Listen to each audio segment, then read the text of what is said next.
আসসালামু আলাইকুম, welcome back to my channel Shimu's কুকিংয়ে। আজ আমরা নতুন একটি রেসিপি নিয়ে আসলাম, চিকেন তান্দুরি। চিকেন তান্দুরিটা আসলে নতুন কিছু না, আমরা সবাই খাই, কিন্তু বাসায় কীভাবে চুলার চিকেন তান্দুরি তৈরি করা যায় তার একটি রেসিপি। তো আমরা এই রান্না করতে কি কি লাগবে দেখে নিচ্ছি।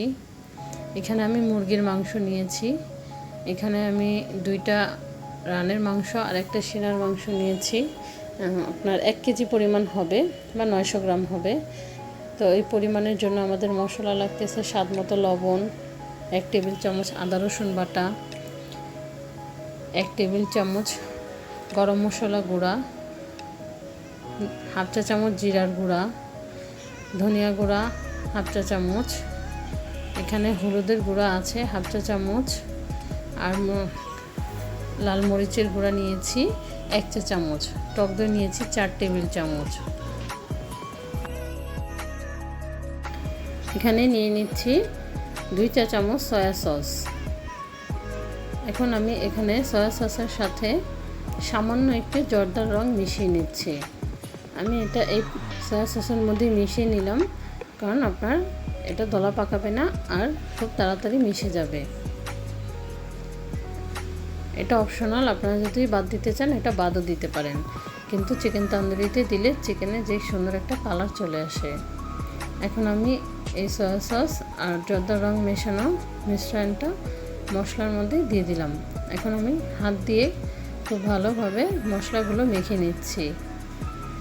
এখানে কিন্তু মশলাটা যদি আমরা খুব ভালোভাবে মিশিয়ে নিই তাহলে কিন্তু মুরগির সাথে মেশাতে আমাদের সহজ হয়ে যাবে।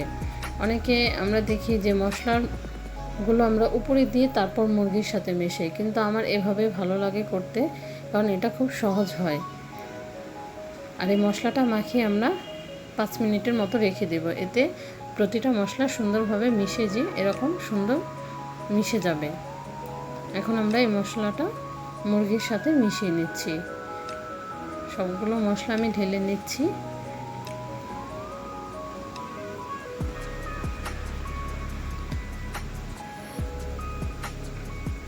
আমি এখন সবগুলো ভালোভাবে মিশিয়ে নিচ্ছি। আমি কিন্তু মুরগির পিসগুলো মাঝখান দিয়ে থেকে একটু চিড়ে নিয়েছি, কারণ আপনার মশলা যখন দিব এটা মুরগির গায়ে চলে যাবে এবং ভিতর থেকে সুন্দর একটা ফ্লেভার আসবে এবং মাংসটা সিদ্ধ হয়ে যাবে।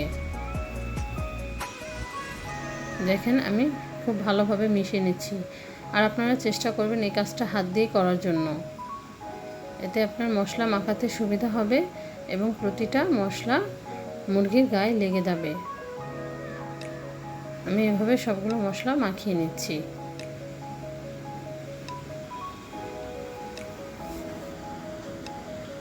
সবগুলো মশলা মাখানো হয়ে গেলে এখন আমরা কমপক্ষে 2 ঘন্টা, আর আমরা যদি পারি ফ্রিজে সারা রাত রেখে দেব নর্মাল পোর্শনে।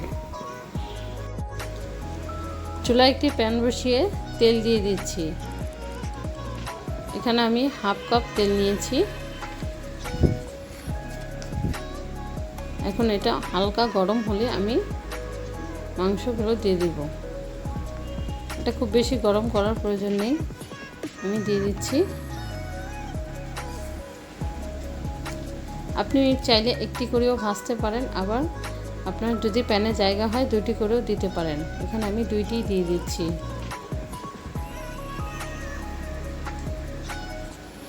এখন আমি এটা চুলার আঁচ মিডিয়ামে রেখে ঢাকনা দিয়ে ঢেকে 5 মিনিট ভেজে নেব।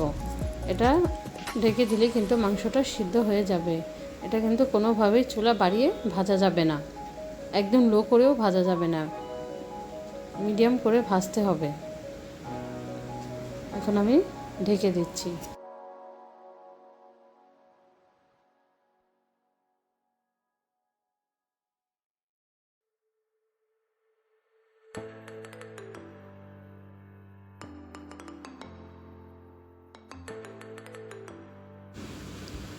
এখন আমি উল্টে দিচ্ছি। এটা কিন্তু আমার এখনও পুরোপুরি ভাজা হয়নি, আমি এভাবে উল্টে পাল্টে দুনো পাশ ভেজে নিব।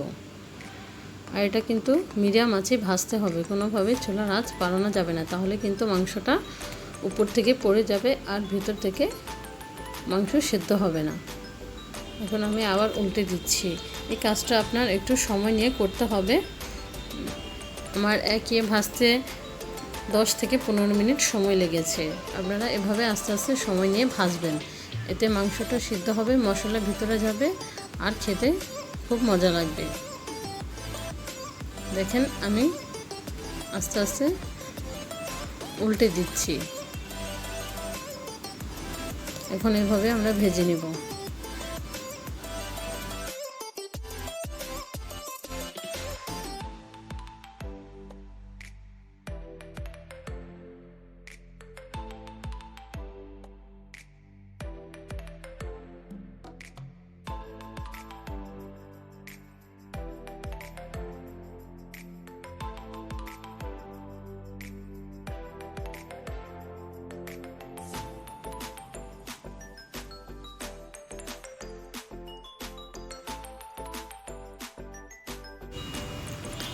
আমার ভাজা হয়ে গেছে, এখন আমি উঠিয়ে নিচ্ছি। দেখেন কালারটা খুব সুন্দর আসছে। আপনারা চেষ্টা করবেন এভাবে সময় নিয়ে ভাজার জন্য। তো আজকে আমাদের চিকেন তান্দুরি রেডি হয়ে গেল। আপনারাও বাসায় ট্রাই করে দেখবেন। এখন চিকেন তান্দুরি করতে কিন্তু আর ওভেনের দরকার হবে না, আপনারা চুলাতেই করে খেতে পারবেন। আমার রেসিপিটি ভালো লাগলে লাইক, কমেন্ট, শেয়ার করে সাবস্ক্রাইব করে আমার পাশেই থাকবেন। আজ তাহলে বিদায় নিচ্ছি। আল্লাহ হাফেজ।